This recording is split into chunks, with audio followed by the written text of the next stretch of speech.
ഇപ്പൊ ഓണമൊക്കെ അടുത്തെത്താറായല്ലോ. അപ്പൊ ഇനി നമ്മള് വരും ദിവസങ്ങളിലേക്കും ഓണത്തിന്റെ വിഭവങ്ങളാണ് നമ്മൾ ഉണ്ടാക്കാൻ വേണ്ടിട്ട് പോകുന്നത്. അപ്പൊ നമുക്ക് പായസത്തിൽ നിന്ന് തുടങ്ങാം. അപ്പൊ ഇന്ന് നമ്മൾ ഉണ്ടാക്കുന്നത് എനിക്ക് ഏറ്റവും അധികം കഴിക്കാൻ വേണ്ടിട്ട് ഇഷ്ടമുള്ള ചെറുപരിപ്പ് പായസമാണ് ഉണ്ടാക്കുന്നത്. ചെറുപരിപ്പ് പായസത്തിന്റെ വീഡിയോ ഞാൻ മിയാഗിച്ചൻ തുടങ്ങിയ സമയത്താണ് ഞാൻ അപ്ലോഡ് ചെയ്തിട്ടുണ്ട്. പക്ഷെ അതിന്റെ എന്താ പറയാ ക്ലാരിറ്റി ഒന്നും അത്രയ്ക്ക് നല്ലതല്ല. അത് എനിക്ക് ഒരു 5 വർഷം മുമ്പൊക്കെ നമ്മൾ അപ്ലോഡ് ചെയ്തേക്കുന്നതാണ്. അപ്പൊ ഇന്ന് നമ്മള് ഈ ചെറുപരിപ്പ് പായസം കുറച്ചും കൂടി നല്ല രീതിയിലേക്കാണ് ഇന്ന് നമ്മൾ ഉണ്ടാക്കാൻ വേണ്ടിയിട്ട് പോകുന്നത്. അത് ഞാൻ കുറെ ടിപ്സ് ഒക്കെ പറയുന്നുണ്ട്. അതേപോലെ നിങ്ങൾ ഉണ്ടാക്കി നോക്കുക. ശരിക്കും നല്ല പെർഫെക്റ്റ് ആയിട്ടുള്ള ചെറുപരിപ്പ് പായസം നിങ്ങൾക്ക് റെഡിയാക്കിയിട്ട് എടുക്കാൻ വേണ്ടിയിട്ട് പറ്റും. അപ്പോൾ ഓണത്തിന് നിങ്ങളെല്ലാവരും ട്രൈ ചെയ്ത് നോക്കുക. പിന്നെ നിങ്ങൾക്ക് ഇഷ്ടമാണെന്ന് വെച്ചിട്ടുണ്ടെങ്കിൽ നിങ്ങളുടെ ഫ്രണ്ട്സിനെ പിന്നെ നിങ്ങളുടെ ഫേസ്ബുക്ക് പേജിൽ വാട്സപ്പ് പേജിലൊക്കെ നിങ്ങൾ ഷെയർ ചെയ്യാൻ വേണ്ടിയിട്ട് മറക്കരുത്. പിന്നെ മിയാക്കിച്ചെല്ലാം നമ്മൾ ലാസ്റ്റ് അപ്ലോഡ് ചെയ്തിട്ടുണ്ടായിരുന്നു. അത് ഇന്ന് രാവിലെയാണ് അപ്ലോഡ് ചെയ്തത്. ചിങ്ങപ്പയർ വെച്ചിട്ട് ഹലുവയുടെ റെസിപ്പി ചെയ്തിട്ടുണ്ടായിരുന്നു. അപ്പോൾ ഇത് കുറേ പേരൊക്കെ ചോദിച്ചിട്ടുണ്ടായിരുന്നു ഈ പയറിന്റെ പച്ച ടേസ്റ്റ് വരുമെന്ന്. പയറിന്റെ പച്ച ടേസ്റ്റ് ഒന്നും ഒട്ടും വരില്ല കേട്ടോ. ശരിക്കും നല്ല വെണ്ണ പോലെ നല്ല കഴിക്കാൻ വേണ്ടിയിട്ട് നല്ല ടേസ്റ്റാണ്. അപ്പോൾ നിങ്ങൾക്ക് ചിങ്ങപ്പയർ കിട്ടുമ്പോൾ നിങ്ങൾ അതേപോലെ ട്രൈ ചെയ്ത് നോക്കാനും മറക്കരുത് കേട്ടോ. പിന്നെ നിങ്ങൾക്ക് ഓണത്തിന് ഈ ഏതൊക്കെയാണ് റെസിപ്പികൾ വേണ്ടതെന്ന് വെച്ചിട്ടുണ്ടെങ്കിൽ അത് കമന്റ്സ് ഇടുമ്പോൾ നിങ്ങൾ എഴുതിയാൽ മതി. അപ്പോൾ കൂടുതൽ പേര് ഏത് റെസിപ്പിയാണ് പറയണതെന്ന് വെച്ചിട്ടുണ്ടെങ്കിൽ ആ റെസിപ്പികൾ നമുക്ക് അപ്ലോഡ് ചെയ്യാൻ വേണ്ടിയിട്ട് നോക്കട്ടെ. അപ്പോൾ നമുക്ക് ഒറ്റ സമയങ്ങളുണ്ടെങ്കിൽ നമ്മുടെ പായസം നമുക്ക് റെഡിയാക്കിയിട്ട് എടുക്കാം. അപ്പോൾ ഈ പായസം റെഡിയാക്കാൻ വേണ്ടിയിട്ട് ഞാൻ 2 തേങ്ങയാണ് എടുത്തത്. 2 തേങ്ങ എടുത്തിട്ട് നമ്മൾ 3 പാലായിട്ടാണ് നമ്മൾ പിഴിഞ്ഞിട്ടെടുക്കുക. അപ്പോൾ ഫസ്റ്റ് നമ്മൾ മിക്സിയിലിട്ടിട്ട് ആവശ്യത്തിന് വെള്ളം ഒഴിച്ചിട്ട് അരച്ചിട്ട് എടുക്കില്ലേ, അത് പിഴിഞ്ഞിട്ട് എടുക്കണ പാലാണ് 1-ാം പാല്. അതിലേക്ക് നമ്മൾ സെപ്പറേറ്റ് വേറെ വെള്ളം ചേർക്കരുത്. ആ മിക്സിയിൽ അരച്ചിട്ട് എടുക്കാൻ വേണ്ടി ചേർക്കണ ആ വെള്ളം മാത്രം. അങ്ങനെ പിഴിഞ്ഞിട്ട് നല്ല കട്ടിയായിട്ട് എടുക്കുന്ന പാലാണ് 1-ാം പാല്. 1-ാം പാല് നമ്മൾ പിഴിഞ്ഞെടുത്ത് കഴിഞ്ഞിട്ട് നമ്മുടെ ആ തേങ്ങാപ്പീരയിലേക്ക് നമ്മൾ കുറച്ചും കൂടി നന്നായിട്ട് വെള്ളം ഒഴിച്ചിട്ട് രണ്ടാമത് പിഴിഞ്ഞെടുക്കണ പാലാണ് 2-ാം പാല്. പിന്നെ ലാസ്റ്റ് ആകുമ്പോഴേക്കും പിന്നെ ആ തേങ്ങാപ്പീരയിൽ അങ്ങനെ ഒട്ടും പാലൊന്നും ഉണ്ടാവില്ല. എന്നിട്ട് നമ്മൾ അതിലേക്ക് രണ്ടാമതും കുറച്ചും കൂടി വെള്ളം ഒഴിച്ചിട്ട് പിഴിഞ്ഞിട്ട് എടുക്കണ പാലാണ് 3-ാം പാല്. അങ്ങനെ 3 പാലായിട്ട് നമ്മൾ സെപ്പറേറ്റ് പിഴിഞ്ഞെടുക്കണം. അപ്പോൾ ഈ നമ്മുടെ പായസം റെഡിയാക്കാൻ വേണ്ടിയിട്ട് ഞാനിവിടെ 3/4 കിലോ ശർക്കരയാണ് എടുത്തേക്കുന്നത്. ഈ ശർക്കര നമുക്കൊന്ന് അലിയിച്ചിട്ട് അരിച്ചിട്ട് എടുക്കണം.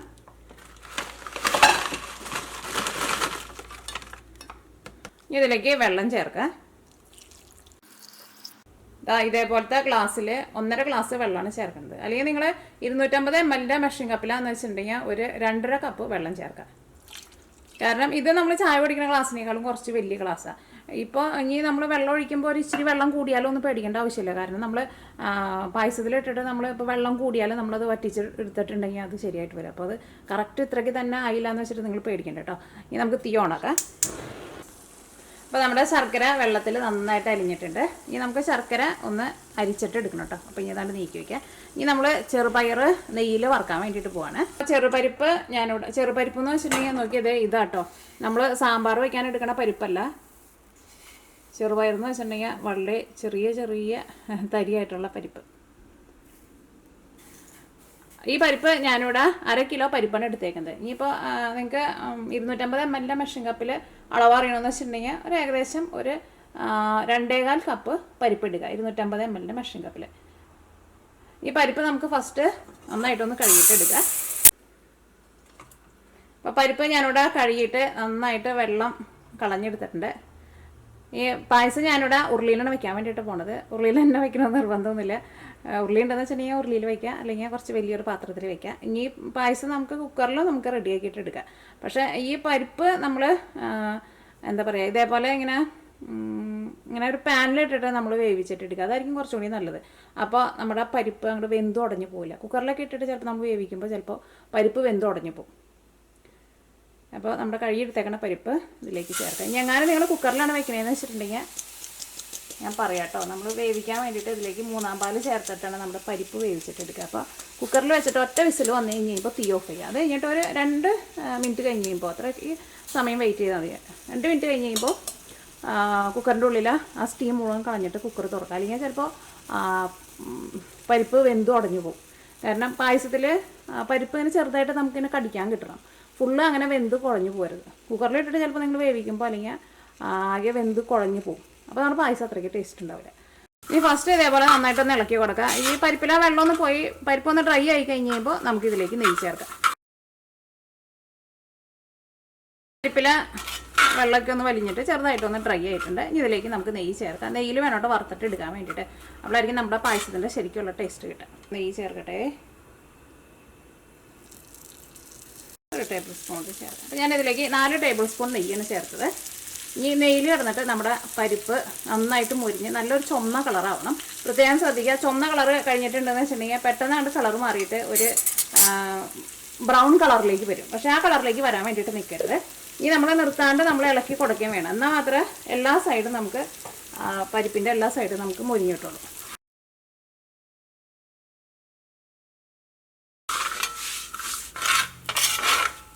നമ്മുടെ പരിപ്പ് നന്നായിട്ട് മുരിഞ്ഞിട്ടുണ്ട്. അതൊരു ഡാർക്ക് ബ്രൗൺ കളറിലേക്ക് പോകാൻ വേണ്ടിയിട്ട് നിൽക്കണ്ട. അല്ലെങ്കിൽ ഓൾറെഡി നമ്മുടെ വയറിന് നല്ല മഞ്ഞ കളറാണല്ലോ. ആ മഞ്ഞ കളറിൽ നിന്ന് അങ്ങോട്ട് മാറിയിട്ട് ചെറുതായിട്ടൊരു എന്താ പറയുക, കുറച്ചും കൂടി ഒരു ഡാർക്കായിട്ടുള്ള കളർ, പക്ഷേ ഭയങ്കര ബ്രൗൺ കളറിലേക്ക് പോകരുത്. വേണ്ട. പിന്നെ നമുക്ക് ഇളക്കുമ്പോഴായിരുന്നാലും നന്നായിട്ട് ഇങ്ങനെ മുരിഞ്ഞ ഒരു സൗണ്ട് ഇങ്ങനെ കേൾക്കാൻ വേണ്ടിയിട്ട് പറ്റും. അപ്പോൾ ഇത് ഇങ്ങനത്തെ ചിലത് ഒരു ചുവന്ന കളറ്, പക്ഷേ ഒരു ഒന്നുകൂടി മുരിഞ്ഞിട്ടുണ്ടെങ്കിൽ ഒരു ഡാർക്ക് ബ്രൗണിലേക്ക് പോകും. അതാട്ടോ ഞാൻ പറഞ്ഞത്. ഇനി നമ്മൾ 3-ാം പാല് ചേർത്തിട്ടാണ് നമ്മുടെ പരിപ്പ് വേവിക്കാൻ വേണ്ടിയിട്ട് പോകുന്നത്. തീ കുറച്ച് വെക്കട്ടെ. അപ്പോൾ ഈ 1-ാം പാല്, 2-ാം പാല്, 3-ാം പാല് അറിയാത്തവർ ഞാൻ വീഡിയോ തുടക്കത്തിൽ തന്നെ പറഞ്ഞിട്ടുണ്ടായിരുന്നല്ലോ എങ്ങനെയാണ് 1-ാം പാല്, 2-ാം പാല്, 3-ാം പാല് എടുക്കണേന്നുള്ളത്. അപ്പോൾ 3-ാം പാലിന് ഭയങ്കര കട്ടി കുറവായിരിക്കും. ആ പാലിലാണ് നമ്മൾ ഫസ്റ്റ് പരിപ്പ് വേവിച്ചിട്ടെടുക്കുക. പിന്നെ നമ്മൾ ഇതാകണ്ട, ഞാനിപ്പോൾ ഇവിടെ ചെറിയ അരിപ്പയിലും കൂടിയിട്ട് നമ്മുടെ തേങ്ങാപ്പാൽ ഒന്നും കൂടി ഒന്ന് അരിക്കുന്നുണ്ട്. അല്ലെങ്കിൽ ചിലപ്പോൾ നമ്മൾ ഈ അരിപ്പയിലിട്ടിട്ട് നമ്മൾ ഇങ്ങനെ നന്നായിട്ട് പ്രസ്സൊക്കെ ചെയ്തിട്ട് നമ്മൾ പാല് പിഴിഞ്ഞിട്ട് എടുക്കുമ്പോൾ ചിലപ്പോൾ ചെറിയ തരിയും കൂടിയിട്ട് നമ്മുടെ ഈ തേങ്ങാപ്പാലിൽ വരും. അപ്പോൾ നമ്മുടെ പായസത്തിൽ അങ്ങനെ വേണ്ട. ഇപ്പോൾ നമുക്ക് അരിച്ചപ്പോൾ കിട്ടിയതണ്ട. അപ്പോൾ പായസത്തിൽ അങ്ങനെ കിടക്കണുണ്ടെന്ന് വെച്ചിട്ടുണ്ടെങ്കിൽ അതിങ്ങനെ പിരിഞ്ഞ പോലെ മുകളിൽ ഈ പീര ഇങ്ങനെ ചെറുതായിട്ട് ഇങ്ങനെ പൊന്തി കിടക്കുക. അപ്പോൾ പ്രത്യേകം ശ്രദ്ധിക്കുക. 2 പ്രാവശ്യം നമ്മളൊന്ന് അരിച്ചിട്ടെടുക്കണം. അപ്പോൾ നമ്മുടെ 3-ാം പാല് ഇനിയിപ്പോൾ നിങ്ങൾക്ക് ഒരു കറക്റ്റ് അളവ് അറിയണമെന്ന് വെച്ചിട്ടുണ്ടെങ്കിൽ ഞാനിവിടെ ഇത് 250 ml 2 കപ്പാട്ടോ. എന്താ 2 കപ്പ് ചേർത്തു. 4 കപ്പ്, 4.5 കപ്പ്. നമ്മുടെ 3-ാം പാല് നമ്മൾ 4.5 കപ്പാണ് ചേർത്തത്. നിങ്ങൾക്ക് ചിലവർക്ക് കറക്റ്റ് അളവ് അറിയണമായിരിക്കും. അപ്പോൾ അതുകൊണ്ടാണ് ഞാൻ ആ കറക്റ്റ് അളവ് കാണിച്ചത്. ഇതിപ്പോൾ ഒരു ഇച്ചിരി തേങ്ങാപ്പാൽ കൂടിയാലൊന്നും കുഴപ്പമില്ല. കാരണം ലാസ്റ്റ് നമ്മൾ ആ പായസത്തിൻ്റെ തിക്നെസ് വരണവരെ നമ്മൾ പായസം വറ്റിച്ചിട്ട് എടുക്കും. കൂടി വെച്ചിട്ട് ഈ പരിപ്പ് വേവിക്കാൻ വേണ്ടിയിട്ട് പോകണം. നമ്മൾ ശർക്കര ഇപ്പോഴല്ല കേട്ടോ ചേർക്കണത്. പരിപ്പ് പായസം വയ്ക്കുമ്പോൾ പ്രത്യേകം ശ്രദ്ധിക്കുക. നമ്മുടെ പരിപ്പ് വെന്ത് കഴിയാണ്ട് നമ്മൾ ശർക്കര ചേർക്കരുത്. ശർക്കര ചേർത്തിട്ടുണ്ടെന്ന് വെച്ചിട്ടുണ്ടെങ്കിൽ പിന്നെ നമ്മുടെ പരിപ്പ് വേവില്ല. ശർക്കര ചേർത്തിട്ടുണ്ടെന്ന് വെച്ചിട്ടുണ്ടെങ്കിൽ പിന്നെ പരിപ്പ് ഇങ്ങനെ കല്ല് പോലെയാവും. അപ്പോൾ ഫസ്റ്റ് നമ്മുടെ പരിപ്പ് നന്നായിട്ട് വേവണം. അപ്പോൾ നമ്മൾ മൂടി വയ്ക്കുകയാണ്. തിളച്ച് പോകാണ്ട് എപ്പോഴും ശ്രദ്ധിക്കുക. അത് 2-ാം പാല് നമ്മൾ പിഴിഞ്ഞെടുക്കുമ്പോൾ നന്നായിട്ട് പാല് പിഴിഞ്ഞെടുത്തിട്ട് വേണം ആ ബാക്കിയുള്ള പീരയിലേക്ക് നമ്മൾ വെള്ളം ഒഴിക്കാൻ വേണ്ടിയിട്ട്. കാരണം 3-ാം പാല് നമുക്ക് ഒട്ടും കട്ടി ആവശ്യമില്ല കേട്ടോ. ഭയങ്കര വെള്ളം പോലെ ഇരിക്കണം. എന്നാൽ എന്താ പറയുക, ആ പാലിൻ്റെ ഒരു കളറ് വെള്ള കളർ ഉണ്ടായാൽ മതി എന്ന് മാത്രം. കാരണം ഇത് നമ്മൾ കൂടുതൽ നേരം ഇട്ടിട്ട് തിളപ്പിക്കുക ഈ 3-ാം പാല്, അപ്പോൾ പിരിഞ്ഞു പോകും. അപ്പോൾ ഞാൻ നോക്കിയേ നമ്മൾ 3-ാം പാല് ചേർത്ത് കഴിഞ്ഞിട്ട് നന്നായിട്ട് തിളച്ചിട്ടുണ്ട്. ഇനി ഞാനിവിടെ തീ കുറച്ച് വെച്ചിട്ട് ചെറിയ തീയിലിട്ടിട്ട് വേവിച്ചിട്ടെടുക്കുക. അല്ലെങ്കിൽ ചിലപ്പോൾ തിളച്ച് പോകും. നമുക്ക് ആ സമയം കൊണ്ട് ഇനി നമ്മുടെ പായസത്തിലേക്ക് ഞാൻ ചുക്കും ചേർക്കുന്നുണ്ട്. ചുക്കെന്ന് വെച്ചിട്ടുണ്ടെങ്കിൽ ഇഞ്ചി ഉണക്കിയെടുത്തതാണ് കേട്ടോ. പിന്നെ ഏലക്കായയും ചേർക്കുന്നുണ്ട്. ഏലക്കായ ഞാനിവിടെ ഒരു 14 ഏലക്കായ എടുത്തിട്ടുണ്ട്. ഏലക്കായുടെ തൊണ്ട് കളഞ്ഞിട്ട് എടുക്കണം കേട്ടോ. അതേപോലെ തന്നെ ചുക്കും. അപ്പോൾ ഏലക്കായ തൊണ്ട് കളഞ്ഞെടുത്തിട്ടുണ്ട്. ഈ ചുക്ക് നിങ്ങൾക്ക് വേണമെന്ന് വെച്ചിട്ടുണ്ടെങ്കിൽ പതുക്കെ ചതച്ചിട്ട് ചേർക്കാം കേട്ടോ. ഇതിപ്പോൾ ഇത് കുറച്ചല്ലേ ഉള്ളൂ. അപ്പോൾ അത് നമ്മൾ മിക്സിയിൽ ഇത്രയ്ക്ക് ഇട്ടിട്ടുണ്ടെങ്കിൽ നമുക്ക് കണ്ട് ശരിക്കും പൊടിഞ്ഞിട്ടില്ല. അപ്പോൾ ഞാൻ കുറച്ച് പഞ്ചസാരയും കൂടി ചേർത്തിട്ടാണ് പൊടിച്ചിട്ടെടുക്കുന്നത്. അപ്പോൾ നമുക്കത് പെട്ടെന്ന് പൊടിഞ്ഞു കിട്ടും. ഇപ്പോൾ ഞാനിവിടെ ലോ ഫ്ലെയിമിൽ മൂടി വെച്ചേക്കായിരുന്നു കേട്ടോ. തീ കൂട്ടി വയ്ക്കരുത്, പ്രത്യേകം ശ്രദ്ധിക്കുക. അപ്പോൾ നമ്മുടെ പരിപ്പ് വെന്തിട്ടുണ്ട്. നമ്മൾ ഫസ്റ്റ് നോക്കി കഴിഞ്ഞപ്പോൾ അത്രയ്ക്കാണ്ട് വെന്തിട്ടുണ്ടായിരുന്നില്ല. അത് നിങ്ങൾ പ്രത്യേകം ശ്രദ്ധിച്ചോ. കാരണം എടുത്ത് പറയുന്നത് എന്താണെന്ന് വെച്ചിട്ടുണ്ടെങ്കിൽ ശർക്കര ചേർത്ത് കഴിഞ്ഞിട്ട് പിന്നെ പരിപ്പിനെ നിങ്ങൾ വേവിക്കാൻ വേണ്ടി നോക്കിയിട്ടുണ്ടെങ്കിൽ പരിപ്പ് വേവില്ല. ഇപ്പോൾ കുറേ പരിപ്പൊക്കെ നന്നായിട്ട് വെന്ത് ഉടഞ്ഞിട്ടുണ്ട്. ചിലത് ഇതിനകത്ത് ഇങ്ങനെ ഉടയാണ്ടും കിടക്കുന്നുണ്ട്. അങ്ങനെ വരണം. ഇനി ഇതിലേക്ക് നമ്മൾ ശർക്കര ചേർക്കാൻ വേണ്ടിയിട്ട് പോകണം. അപ്പോൾ കല്ലുള്ള ശർക്കരയെന്ന് വെച്ചിട്ടുണ്ടെങ്കിൽ ഒന്ന് അരിച്ചിട്ട് എടുക്കണം. ഇനി ശർക്കരയിൽ ഇട്ടിട്ട് നന്നായിട്ട് വരട്ടിയെടുക്കുക. അത് കഴിഞ്ഞ് കഴിഞ്ഞിട്ട് നമുക്കിതിലേക്ക് 2-ാം പാല് ചേർക്കാം. അപ്പോഴായിരിക്കും നമ്മുടെ പായസത്തിന് കുറച്ചുകൂടി നല്ല ടേസ്റ്റ് ഉണ്ടാവുക. അപ്പോൾ ഇത് ചെറുതായിട്ടൊന്ന് വറ്റി തുടങ്ങിയിട്ടുണ്ട്. ഇത് നന്നായിട്ടൊന്ന് വറ്റി വരണം. അപ്പോഴായിരിക്കും നമ്മുടെ ഈ പരിപ്പിൻ്റെ ഉള്ളിലേക്കൊക്കെ മധുരമൊക്കെ നന്നായിട്ട് പിടിക്കും. അങ്ങനെ വരട്ടി എടുക്കണം. ഇങ്ങനെ വരണ്ട് വന്നു കഴിയുമ്പോൾ നമ്മളതിലേക്ക് രണ്ടാം പാല് ചേർക്കാം. ഞാനിവിടെ പായസത്തിലേക്ക് നെയ്യ് ചേർക്കാൻ വേണ്ടിയിട്ട് പോകണം. പായസമൊക്കെ ആകുമ്പോൾ കുറച്ച് നെയ്യും വേണമല്ലോ, അപ്പോഴായിരിക്കും നല്ല ടേസ്റ്റ് ഉണ്ടാവുക. നമ്മൾ ഫസ്റ്റ് പരിപ്പ് വറുത്തെടുത്തിട്ടല്ലേ നെയ്യ് ചേർത്തത്. ഇനി ഞാനിതിലേക്ക് ഒരു 2 ടേബിൾ സ്പൂൺ നെയ്യും കൂടിയിട്ട് ചേർക്കുന്നുണ്ട്. ഓക്കെ, തേങ്ങാപ്പാലൊക്കെ നന്നായിട്ട് വറ്റി വന്നിട്ടുണ്ട്. ഇനി നമുക്ക് ഇതിലേക്ക് രണ്ടാം പാല് ചേർക്കാം. അപ്പോൾ ഇതേപോലെ വറ്റി വന്നിട്ട് വേണം നമുക്ക് രണ്ടാം പാല് ചേർക്കാൻ വേണ്ടിയിട്ട്. പിന്നെ ഇളക്കുമ്പോഴൊക്കെ ആയിരുന്നാലും അടിയിൽ നിന്നും സൈഡിൽ നിന്നൊക്കെ നമ്മൾ ഇളക്കി കൊടുക്കണം കേട്ടോ. രണ്ടാം പാലായിരുന്നാലും ഞാൻ 250 ml മെഷറിംഗ് കപ്പിൽ നിങ്ങളുടെ അടുത്ത് അളവ് പറയാം. അപ്പോൾ പാല് ഞാൻ നേരത്തെ പറഞ്ഞിട്ടുണ്ടായിരുന്നില്ലേ, തേങ്ങാപ്പാൽ നമ്മൾ അരിച്ചെടുത്ത് കഴിഞ്ഞിട്ട് രണ്ടാമത് നമ്മളൊന്ന് അരിക്കണം. ഇപ്പോൾ ഇത് 2 കപ്പാണ്.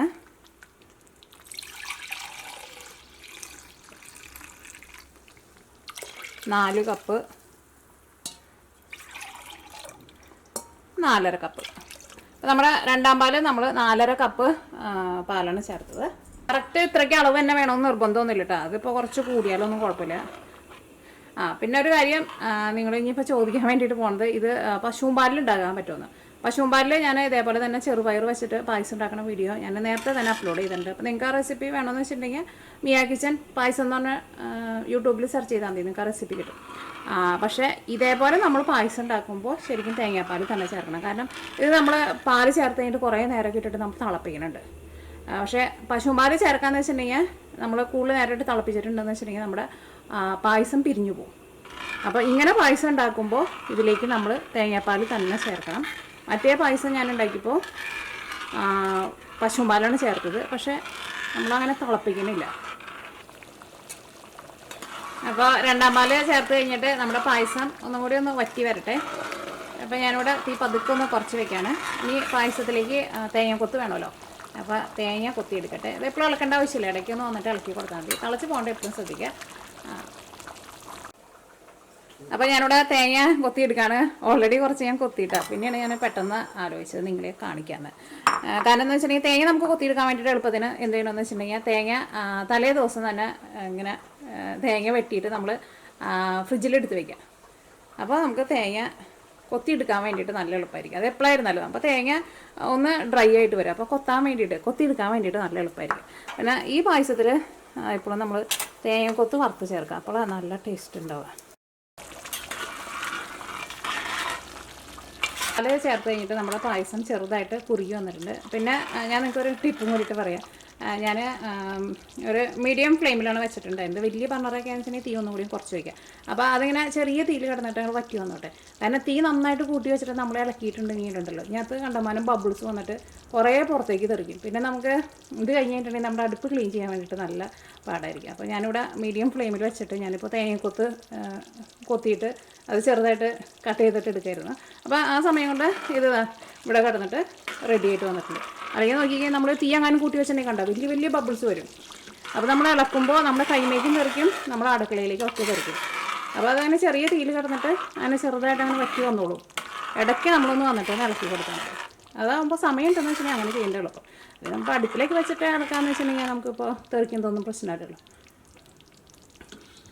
അപ്പോൾ അതാ ഇതേപോലെ ഇങ്ങനെ രണ്ടാം പാല് ചേർത്ത് കഴിഞ്ഞിട്ട് ഇതേപോലെ ഒന്ന് ചെറുതായിട്ടൊന്ന് കുറുകി വരണം. കണ്ട അപ്പോൾ ഇതിനകത്ത് ഈ പരിപ്പായിരുന്നാലും നമുക്ക് പായസത്തിൻ്റെ കൂടെ കടിക്കാൻ വേണ്ടിയിട്ട് കിട്ടും. പക്ഷെ നമ്മൾ കുക്കറിലിട്ടിട്ട് ഈ പയർ വേവിച്ചിട്ടുണ്ടെന്ന് വെച്ചിട്ടുണ്ടെങ്കിൽ ഫുള്ള് പായസം പോലെയാവും. പായസമാണ് നമ്മൾ കഴിക്കുന്നത്, പക്ഷേ ഭയങ്കരമായിട്ട് അങ്ങോട്ട് ക്രീം പോലെയാവും. അപ്പോൾ ഇതേപോലെ അത്യാവശ്യം ഒന്ന് വറ്റി കഴിഞ്ഞിട്ട് വേണം ഇനി ഇതിലേക്ക് നമുക്ക് ഒന്നാം പാല് ചേർക്കാൻ വേണ്ടിയിട്ട്. കാരണം ഒന്നാം പാല് ചേർത്ത് കഴിഞ്ഞിട്ടുണ്ടെന്ന് വെച്ചിട്ടുണ്ടെങ്കിൽ നമ്മുടെ പായസം നമ്മളൊന്ന് തിളച്ച് കഴിയുമ്പോൾ തന്നെ തീ ഓഫ് ചെയ്യും. പിന്നെ പായസം ആകുമ്പോൾ ഭയങ്കര വെള്ളം പോലെ ഇരുന്നിട്ടുണ്ടെങ്കിൽ അത്രയ്ക്ക് ടേസ്റ്റ് ഉണ്ടാവില്ലല്ലോ. അപ്പോൾ രണ്ടാം പാല് അത്യാവശ്യം ഒന്ന് വറ്റി വന്നു കഴിഞ്ഞിട്ട് വേണം നമുക്ക് ഒന്നാം പാല് ചേർക്കാൻ വേണ്ടിയിട്ട്. അല്ലെങ്കിൽ ഇപ്പോൾ ഒന്നാം പാല് ചേർത്ത് കഴിഞ്ഞിട്ട് ഇപ്പോൾ നമുക്ക് തോന്നാനോ പായസത്തിൽ കുറച്ച് വെള്ളം പോലെയാണല്ലോ ഇരിക്കണേന്ന് വെച്ചിട്ട് പിന്നെ നമുക്ക് കൂടുതൽ നേരം ഇട്ടിട്ട് വറ്റിക്കാൻ വേണ്ടിയിട്ട് പറ്റില്ല. കാരണം ഒന്നാം പാല് ചേർത്തിട്ട് വറ്റിച്ചിട്ടുണ്ടെന്ന് വെച്ചിട്ടുണ്ടെങ്കിൽ ഒന്നാം പാല് ഭയങ്കര തിക്കായിട്ടുള്ള പാലാണ്. അതിനകത്ത് കണ്ടമാനം വെളിച്ചെണ്ണ ഉണ്ടാവും. കൂടുതൽ നേരം ഇട്ടിട്ട് തിളപ്പിക്കുമ്പോൾ അതിനകത്ത് ആ വെളിച്ചെണ്ണ സെപ്പറേറ്റ് ആവും, നമ്മുടെ പായസം പിരിഞ്ഞ പോലെയാവും. അപ്പോൾ ഒന്നാം പാല് ചേർക്കാൻ പോകുന്നതിന് മുമ്പ് ഞാനിവിടെ ചുക്കും ഏലക്കായും കാണിച്ചിട്ടുണ്ടായിരുന്നില്ലേ, അത് പൊടിച്ചെടുത്തിട്ടുണ്ട്. അത് നമുക്ക് എങ്ങനെയാണെന്ന് വെച്ചാൽ നമ്മുടെ ടേസ്റ്റിനനുസരിച്ചിട്ട് നമുക്ക് ചേർക്കാം. എൻ്റെ ഒരു കറക്റ്റ് അളവ് ഞാൻ പറയണില്ല, കാരണം ഫസ്റ്റ് നമ്മൾ ഒരു ഏകദേശം അളവിൽ ചേർക്കുക. എന്നിട്ട് നമ്മളൊന്ന് മിക്സ് ചെയ്തിട്ട് ടേസ്റ്റ് നോക്കാം. നല്ല മണം വരുന്നുണ്ട്. ഇനി നമ്മുടെ പായസത്തിൽ മറക്കാണ്ട് ചേർക്കേണ്ട ഒരു സാധനമുണ്ട്, ഉപ്പാണ് ചേർക്കേണ്ടത്. നമ്മൾ മധുരമാണ് ഉണ്ടാക്കണമെങ്കിലും ഉപ്പും കൂടിയിട്ട് ചേർക്കണം. അപ്പോഴായിരിക്കും ആ മധുരത്തിൻ്റെ ടേസ്റ്റ് ഒന്ന് ബാലൻസ് ചെയ്യുക. അപ്പോൾ ഞാനിവിടെ ഇതേപോലെ ഇങ്ങനെ ഒരു 3 നുള്ള് ചേർത്തിട്ടുണ്ട്. അല്ലെങ്കിൽ കുറച്ച് ചേർത്ത് കഴിഞ്ഞിട്ട് നിങ്ങൾ ഇളക്കി കഴിഞ്ഞിട്ട് അതനുസരിച്ചിട്ട് ചേർക്കാം. അപ്പോൾ ഈ നമ്മൾ 1-ാം പാല് ചേർക്കാൻ വേണ്ടിയിട്ട് പോണേ. ഞാൻ നോക്കിയാൽ 1-ാം പാല് ഇത്രയ്ക്കാണ് ഉള്ളത്. ഇതൊരു ഏകദേശം ഒരു 1.5 കപ്പ്, 250 ml മെഷീൻ കപ്പിൽ 1.5 കപ്പ് പാലുണ്ട്. അപ്പോൾ പാല് എപ്പോഴും ഒന്നും കൂടി ഒന്ന് അരിച്ചിട്ട് വേണം ചേർക്കാൻ വേണ്ടിയിട്ട്. പായസം തള വന്നു തുടങ്ങിയിട്ടുണ്ട്. ഞാൻ തീ ഓഫ് ചെയ്യാണ്. നമ്മുടെ ഈ പാനിന് അത്യാവശ്യം നല്ലൊരു ചൂടുണ്ട്, അതുകൊണ്ട് തന്നെ ഒന്നുകൂടിയും പായസം ഇരുന്നിട്ട് ഒന്നുകൂടി നന്നായിട്ടൊന്ന് ചൂടായിക്കോളും. അപ്പോൾ ഇനി പായസത്തിൽ തേങ്ങക്കൊത്ത് വറുത്തിടാൻ വേണ്ടിയിട്ട് ഒരു പാൻ വയ്ക്കുക. അതിലേക്ക് നെയ്യ് ഒഴിക്കുക. നെയ്യ് ഞാനൊരു 2 ടേബിൾ സ്പൂൺ നെയ്യ് ചേർക്കാനായിട്ട്. അപ്പോൾ നെയ്യ് നന്നായിട്ട് ചൂടായിട്ടുണ്ട്. ഇനി തേങ്ങക്കൊത്ത് ചേർക്കുക.